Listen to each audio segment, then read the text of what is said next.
Hello, this is Dr. Gary, and we make good bosses into great leaders. This video is the next in a series that explains the 7 steps of intentional leadership. This will cover steps 1 through 4, or the self side of the 7 steps model. A couple of years ago, I was working with a newly appointed president of a company whom I had started coaching. And as I started out our work together and shared my inside-out approach to leadership development, I explained the need for a personal mission statement and the assessments that would be completed. She balked at all this.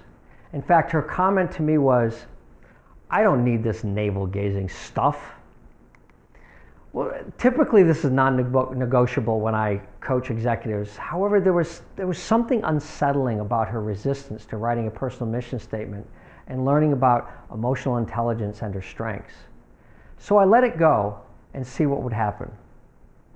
After several weeks, she decided that she wanted her team to work with me to develop better team and individual leadership skills. I agreed on one condition, that she keep her navel-gazing opinion to herself. She looked across the table at me with a little pain on her face, stood, walked over to the door and closed it. As she sat down, I realized she was starting to tear up, and she said to me, "I can't expect my team to do this if I don't do it myself. But I have to tell you, I'm a little scared. I've never had to go inside like you're asking." The first 4 steps, the self side of the 7 steps of intentional leadership, focuses on you.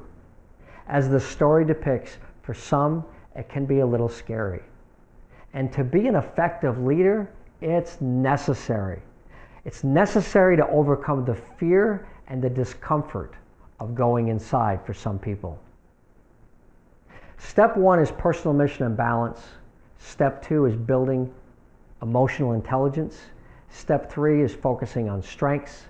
Step 4 is organizing and is the crossover step between self and team. Let me briefly describe each of the self steps of the model. Step 1 is personal mission and balance, and your personal compass that gives you direction so you can stay the course. Can you answer, who are you? What is most important to you? What is the foundation of your character as a leader? Write your personal mission to start your leadership journey. Balance is about SPIES. You heard me right, SPIES, S-P-I-E-S. It represents spiritual, physical, intellectual, emotional, and social stability. How would you assess your balance in life? If you're out of balance, it will directly impact your leadership effectiveness. Step 2 is emotional intelligence, and it's your ability to recognize and understand the emotions in yourself and others while managing your behavior during an interaction. That's a lot to do in the moment. It takes awareness and practice to be effective. Although recent studies also include some cognitive abilities related to problem solving, emotional intelligence is obviously important if we are to build strong interpersonal relationships as we achieve our goals together. Step 3 is building on strengths and knowing your limitations. Too often we focus a good part of our life on what we do not do well. Most of us are constantly reminded of our flaws by parents, teachers, coaches, siblings, and friends. Pay attention to the next time someone says to you, "Wow, how do you do that?" Your response might be, "Oh, that? Well, it's easy." That easy thing might be a world-class talent that few others can replicate. The fact that it's easy is a clue. Pay attention and focus on strengths to achieve greatness.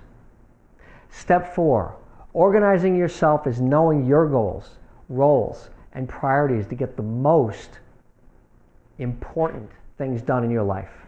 As you may have heard many times, don't major in minor things.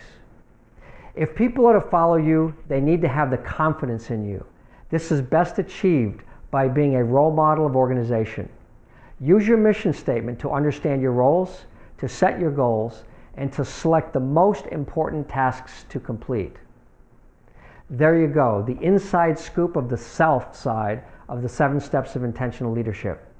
To have the courage to make a difference, you must start with the courage to face yourself, know yourself, and demonstrate to those around you that you are worth following. Master these, and you are ready to apply the team side of the 7 steps model. Part 2 of this video covers the team and organizational portions of the 7 steps of intentional leadership. Thank you for listening. This is Dr. Gary, making good bosses into great leaders.